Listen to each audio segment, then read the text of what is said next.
Hi, today is a really good day because we have with us Kyle with oh, there you went, with Berding Weil. They do a lot of construction litigation in the islands as well as on the mainland. So we're really happy to have them here with us. And we're going to be talking about pipe replacement and some of the horrors that can come along with it. I know it's not an easy job. The majority of condos, and still a lot more condos, still have to do pipe replacements. And it's a big, heavy, costly job. So it's going to take a lot of learning, insights. The board needs to be really diligent on learning the information of the product that they're going to use, because there's essentially like 4 different types out there that can be used. But we really want the board to be aware when they're doing this. Yeah, this one might be cheaper, but what is the life of it? What is the potential life of it? Because if it has a shorter lifespan, you potentially could be costing you more money than if you used a traditional product that most plumbing traditionally is copper, but we know that there's some are being changed to either ABS or there's some other products. And so I'm going to turn it over to Kyle to give us a little recap of what we're going to learn at the seminar on February 13th, 2025. It is an in-person seminar at Oahu Country Club with a buffet lunch that we normally do. So I am happy to introduce Kyle with Berding Weil. Thank you for having me, Raelene. It's good to be back. I wanted to just give an overview of our event that we're hosting, as Raelene said, February 13th at the Oahu Country Club. During the lunch period, we will talk and give a presentation on pipe dreams and sewer nightmares when plumbing goes down the drain. And that title is set that way to deal with the circumstance that we see across all the islands. There are many buildings that are frankly older, and because of their age, they're built in anywhere from the 60s to the 70s to the 80s. The useful life of their building components is coming to an end. And specifically, today we're talking about the plumbing pipes. And these can be pipes that are in your walls that are part of your drinking water system, your shower system, all of your appliances. It also includes sewer pipes, which takes waste out, which is a separate system. But we're going to focus today primarily on the drinking water or water appliance systems. We call them potable water systems. So as Raelene mentioned, the context for today's talk is we have many buildings that have potable water plumbing pipes that are at the end of their useful life. So what do we do as a board or an association? There are several options that are available to it, and our talk will discuss those options. It'll discuss 3 primary phases. The design phase of identifying the different product types available and selecting one. The legal review phase, which is where a legal team reviews contracts to minimize the risks associated with each of these products, because each product has a trade-off. And finally, the implementation phase, which is how do you actually logistically put this in? It's a massive endeavor to replace all the potable water pipes in your walls. So those are what we're going to primarily focus on during our talk on February 13th. And I'm happy to answer any other questions that you may have, Raelene, on that as we dive into it today. So essentially, as a condominium, when you're talking about pipe replacements, we're gonna at the seminar we're gonna also talk about the 4 different type of pipe replacement materials. Um, and, um, and some of the downsides of using certain types of materials. I think one of my big thing is, the lining. Because I know, and I told Kyle this earlier, I know, although I live in a single family and my husband knows how to do plumbing, he worked for a plumber. So it was built in 1960 and it had all galvanized. So he replaced it with copper. He got up to just one more bathroom that he didn't do. But he showed me a piece of the pipe, what it looked like inside. And the words out of my mouth was like, we're drinking water out of there. I mean, you can see the corrosion. And then the one bathroom that he still hadn't completed yet, I think it was like last year, I had gutted the bathroom because I wanted to redo the floor. And the vanity top, which was the original from 1960, was leaking into the cabinet. And I wanted to save the cabinet because it was solid wood built in. I didn't want that cheap plywood kind of stuff, so I wanted to preserve the cabinet. So I got up on a Saturday morning, all ready to paint the inside, start painting. And like the bottom is all wet. It's full of water. And I'm like, where's there's no faucet. So where's the water coming from? Crawl in there. And we had an opening in the wall and I could hear the misting noise. So I poked my head in there. And sure enough, that one section that we hadn't completed yet finally pukaed through. And it's not covered by insurance, because of my contractor friends, call the insurance company. And it's like, so I did. And they go, we don't insure that part. It's not, because it's maintenance. And I go, well, how can you maintain something in between the walls? But anyway, so I ended up having to have a contractor. They've replaced it. But when I was talking to him, he said it's rusting from the inside out. And it just took something to move a piece of rust that puked it through, But had not been renovating that bathroom, I would never have known. It would, it was just a matter of timing. And it could have been probably a bigger disaster. And one of the things that I like about what he did was, as he was replacing the pipe, he put a shutoff. So if I had any issues in the bathroom regarding the toilet or the faucet or the shower, I had a shutoff right there versus going outside and finding the main shutoff.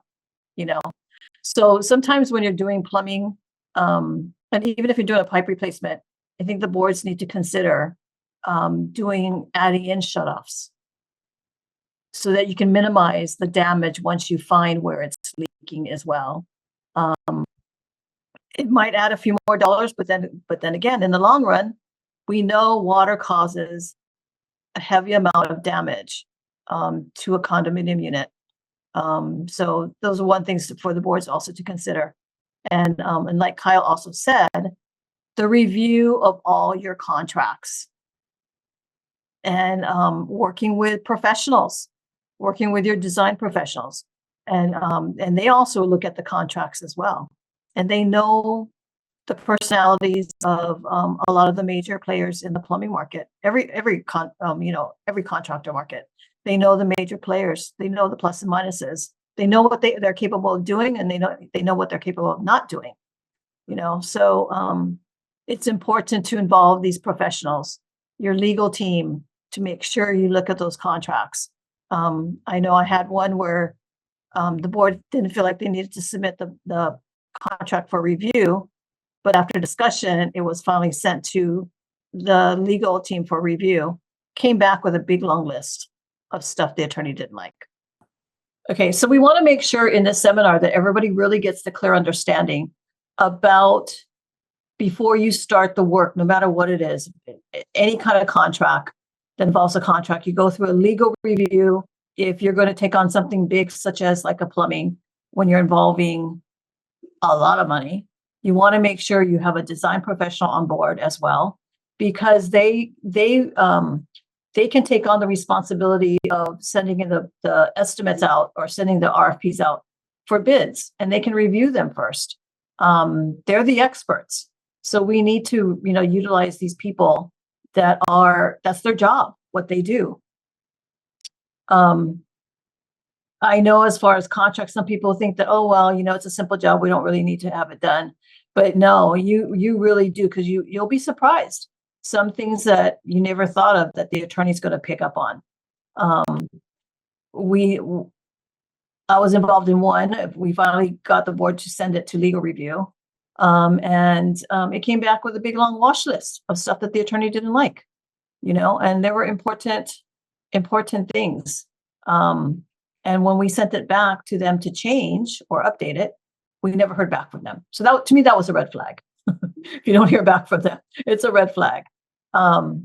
So at the seminar, what we're really going to present to everybody is the nightmares that can happen, the 4 different types of products. I mean, if you can replace it back with copper, there's a new product out there called PEX. There's PVC, which is the white tube. Sewer is the black tube, or relining.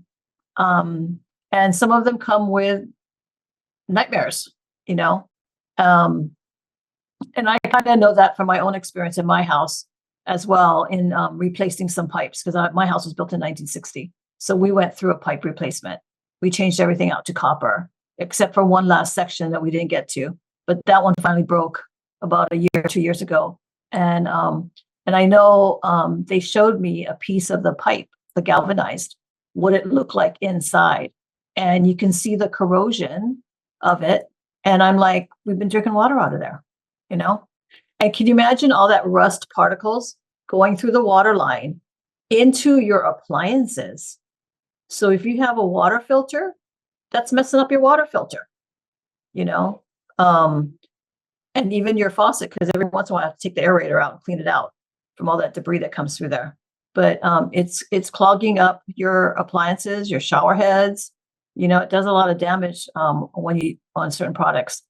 But we're going to also talk about, with these different products, you have to look at the warranty. You have to look at the lifespan. And so maybe this one might be cheaper, but what's the lifespan? If it's a shorter lifespan, you really could potentially be spending double the money versus if you went with another product. So it's going to involve someone really digging down, almost doing like a matrix of these different products and what the cost is. And then with the cost, some condos are looking at minimizing damage. I know when they repaired my bathroom, because the pipe, that was the last section we hadn't done, and it finally put it through, the contractor had installed a shutoff. So the pipe leading into the bathroom, I could shut off and it would turn off the water to both the toilet, the shower, and the vanity. So I could do a repair versus having to go outside and shut off the whole house, and be without water for a day until it can get it fixed. But when you're dealing, and that's important, because when you're dealing with a water leak, and it could be a pipe leak, but when you're dealing with a leak in a condo, you're having to shut off the whole building. Like for me, I would have to shut off the whole house, but we did an individual shut off just for that bathroom. So when I do other repairs, that's what I'm going to be doing in all the other bathrooms, is doing individual shutoffs. It might be a little bit costly, but think about it in the long run. And when they're doing pipe, have you seen, Kyle, in some of these where they're doing the pipe replacement, have they started to think about doing access panels? Definitely helps. Yes, I've seen access panels get put in, especially when there are multiple leaks throughout a building. It's usually after several leaks that a site manager or general manager starts to put in access panels, realizing that there may be a problem, so that having easy access will make a further comprehensive repair a little bit simpler. But you bring up a good point, Raelene, about how to maintain these pipes. And maintaining plumbing pipes it's difficult, and we're aware of that. For an association, it's a challenge because they're not visible. They're hidden behind walls. It's not like asphalt in your parking lot that you see every day when you walk outside. These are hidden behind walls. So as you described, for most people, they discover they have a problem when there is a bad problem. It's not only started leaking, because usually they're pinhole leaks and they're small. but those have grown into larger leaks or caused more damage. So the typical owner discovers these issues when there's a massive problem that he has to fix. So maintaining it is a challenge, and that's why we say, for whether it's maintenance or for the purposes of the conversation on February 13th for replacement, we recommend a trinity of professionals to look at this, which includes, as Raelene mentioned, a contractor who's familiar with this type of work, can install, repair, or install whatever product you want to install. But then also a design professional, and the design professionals are like engineers or forensic architects who have experience with the products and is familiar with the building, how it operates, can review the building drawings, the plans, and identify different areas around a building to see what the condition of the pipe is. So you can imagine, if you have a high rise, many floors, how do you get a general understanding of the condition of the pipes when you could be, hundreds of units? It's not economically feasible to go open up every unit and look at the pipes behind the walls. So an architect or an engineer can help an association or a board identify, all right, let's take samples from these floors, and from that we can have a pretty good idea of what the condition is throughout the building. So you have a design professional who's part of that trinity, and then the third person is the legal professionals who are able to review the contracts. And Raelene, you mentioned earlier just difficulties with contracts. We understand and appreciate that having someone review the contracts, a lawyer, probably isn't the most exciting or pleasant thing to do. And a lot of the comments that you could get back may seem nitpicky, but it's important. We highly recommend it because contracts are, especially if they're not drafted by the association, they're drafted in a way that shifts the risk disproportionately upon the association away from whoever it is who drafted the contract. So we've dealt with cases where there were contracts that had horrendous terms in them, and it was one of the nightmare scenarios where it was a relining project that in a high rise, two buildings, high rise towers, the potable water system was leaking throughout, so the board decided to do a relining project. And so the relining material is an epoxy. It's something that you have to, it's kind of like concrete in a way. You pour it, you let it sit, it dries and gets rigid. So this epoxy, they had to pour it essentially inside the already failing pipes, and they had technology or equipment that they use that would, in theory, uniformly apply the epoxy throughout the building. Well, the epoxy failed, and then there was lots of epoxy in the drinking water, which was a nightmare. Now the contract for that with that contractor essentially said the contractor will provide a warranty, and the warranty is the only legal repair option available to the association. So that was a term that was a limitation on remedies, we call it. That was a red flag for us when we saw it. And so that was a problem. The other term said, and the warranty repair will be a replacement of the product. Well, if you have an epoxy lined pipe, just think of a straight run, a straw. If you line the inside of that straw with an epoxy, that's one continuous piece of rigid plastic or rigid material. If that epoxy fails, how do you restore that one smooth continuous epoxy liner on the inside. Unless you rip out the entire liner and reinstall it, it's very difficult to do a pure repair. Instead, what the contractor was doing was tearing out a portion of the pipe or the straw, and then reinstalling a new straw without the liner on the inside. Now, the problem with that is then you have a discontinuous liner on the inside of that straw. So you'll have a portion where it's the smooth lining, and then you'll have a gap where you just have a new pipe, and then another portion with the smooth lining. Well, that gap causes further problems in that system.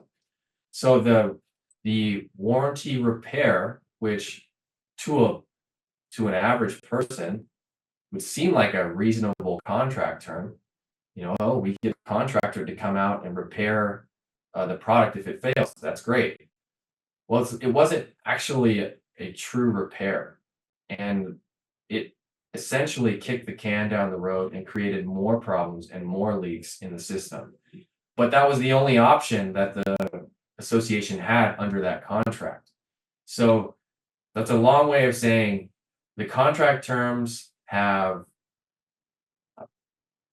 they're tricky, and they can be fraught with problems for associations. So that's why you need a legal professional to identify those problems and get rid of them, frankly, in a contract.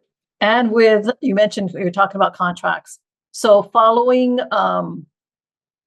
February 13th is Berding Weil and plumbing. And then in April, we have Cass and Turner that's going to educate us on the contracts.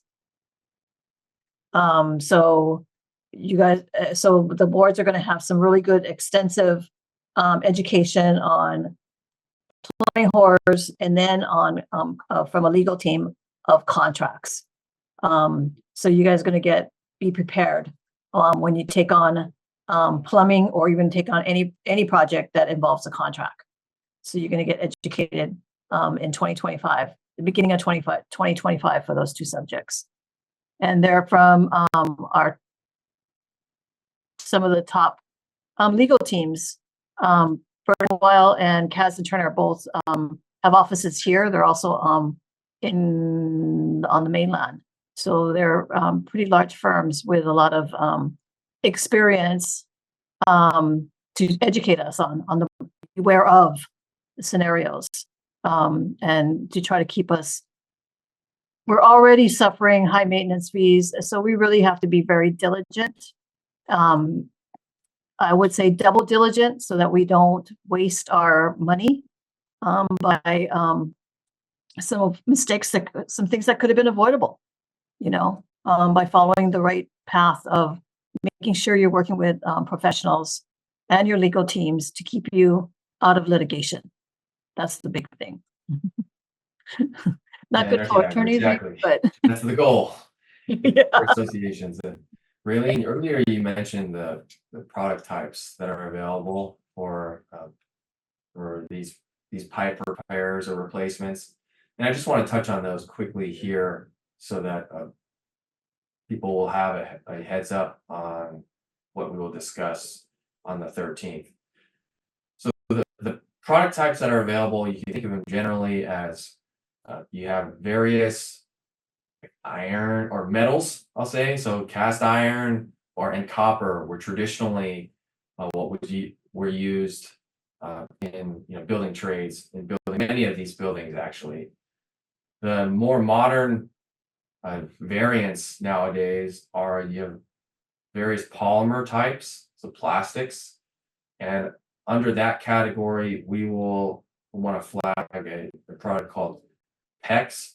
It's cross-linked polyethylene pipe, and that is a somewhat flexible pipe that can be bent at turns instead of requiring a fitting, a 90-degree fitting that you then solder into copper pipes. This you could bend the somewhat flexible plastic pipe. That's another option. And then the third option, so you have the metals, the plastics. The third option is the epoxy liners. So this is the previous two, metals and plastics. So to repair a problem, a system at the end of its useful life, the repair would be a pure replacement.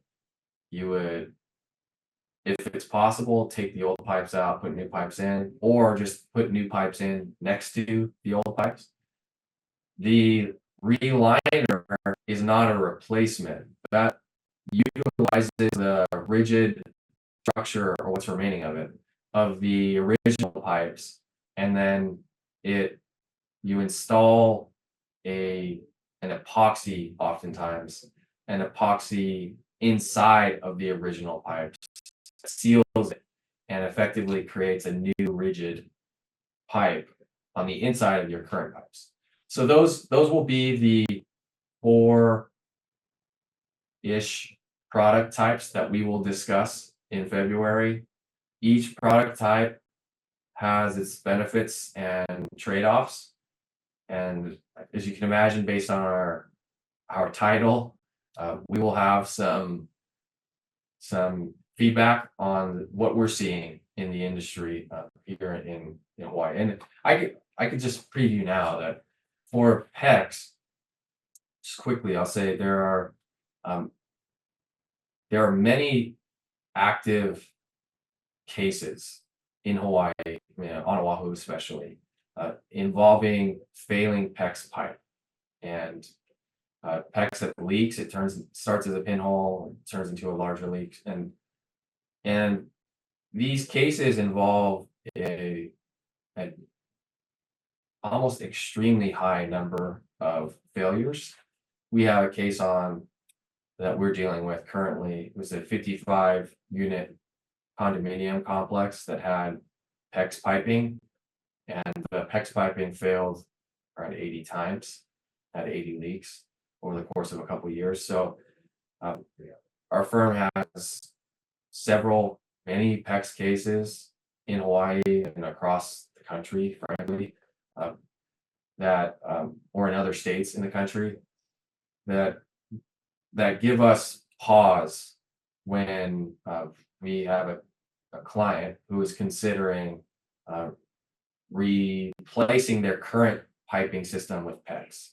So our hope with this presentation is that we can share with you some of the concerns, some of the realities we're seeing in terms of failures, and then offer what we can to help minimize the risk. So we understand that boards will make decisions for various reasons, but we just hope that we can help to provide the information so that the boards can make an informed decision, or a more informed decision, on how to handle these plumbing nightmares. Right. Yeah. Because we all, as board members, we have a fiduciary duty. We represent all the owners. And part of that duty is really is watching the money, so we have to be very money conscious. And in today's world, with everything being so expensive, it's even more so. So we really, I would say boards can't afford to have these costly mistakes if they're avoidable. They really need to, and that's why we're putting this on, just because, Kyle, you're with Berding Weil, you've seen what's been out there. You've seen what's happening, seen the horrors of plumbing, right? So this is a heads up for everybody to consider when they're choosing out what product they're going to use, and the method, and then also making sure everything's reviewed by your professionals. That's right. Unfortunately, plumbing sometimes stinks. Yeah. Just like trash. Okay. Kyle, I want to thank you for being with me today. It's very informative. And so our seminar that Kyle will be presenting is on February 13th, 2025 at the Oahu Country Club. Check-in opens around 10:30. We will have a new added feature that we're doing for this seminar. We have vendor tables. So there's going to be some vendors. That's why check-in is going to open a little bit earlier, so that gives people time to mingle, go to each table. And I'm kind of excited about that because that's the first time we've done that. So we're not doing a big event, space capacity. We have about 10 different vendors. Some of them are plumbing. One does high-risk component inspections, which a lot of condos are not fully engaged in doing that on a regular basis. And we have a couple lenders that are also going to be present. So we really invite you guys to meet these individuals, mingle with them, ask the questions that you need to ask them. Feel free to ask them. And we hope to have a sample of PECs and some of the other materials so you can see for yourself. Touch, feel, ask questions, and we'll figure out if we have some other things that we can also have as far as handouts and presentation for you to attend. And then following the February, our next one is in April, and that one's going to be by Caston Turner. He's going to go take the deep dive into contracts. So he's going to educate us on contracts, the horrors of contracts, good contract versus a bad contract, and what we need in a contract to keep us out of litigation. And one of the last things that we always forget, the job is done, everybody's happy, everybody got paid, but we don't have the piece of paper with the warranty. So making sure that we have that warranty information, whether it's included in the contract or if it's a separate warranty, a manufacturer's warranty on the product, as well as the contractor's warranty. So two types of warranties that would be prudent to have and make sure we have. Okay. So thank you, Kyle. I will see you on the 13th at Oahu Country Club. We're looking forward to it. And thank you, everybody, for another edition of Condo Insider. And we will look forward. You can register online at hawaiiconsole.org.